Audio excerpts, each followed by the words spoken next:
So we're talking here with business value consultant guru Greg Price. Again, the IBMs, the AWSs of the world, all the different companies you brought value to.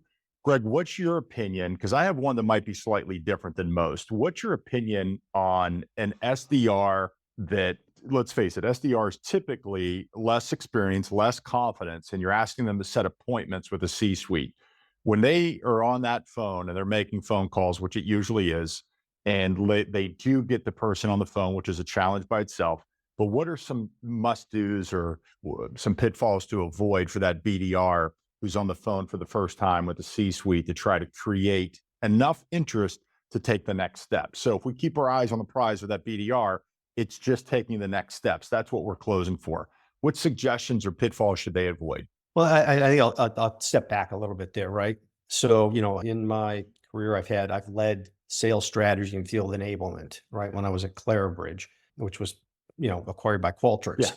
One of the things we did was it's all about financial acumen and teaching them, right? Teaching the BDRs the basics, right? They're early in their career. How do you teach them consultative solution selling, value-based selling, give them financial acumen, and then giving them the content to provide to customers, right? Like a good. Forrester TEI study that says, look, over, these customers that we used and normalized, on average, we see a, 275 to 325% return on investment, with a payback in less than a year and XYZ, right? With all of the financial metrics, arming them with those stories and specific Yeah. customer case studies and references, I think is just absolute key.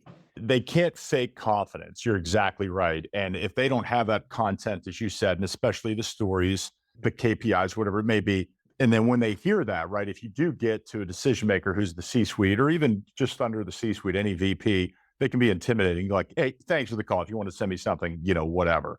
What is that situation asking? And that's where they need to step back, rely on preparation, rely on practice and training, and make sure that, first is that transition statement or quip, if you will, where they need to be able to say, hey, Greg, I get it. This is the first time we talked, and I can only imagine how many calls you get. I'm going to let you go. This may not be a fit, but real quick, let me tell you what I was calling in the first place.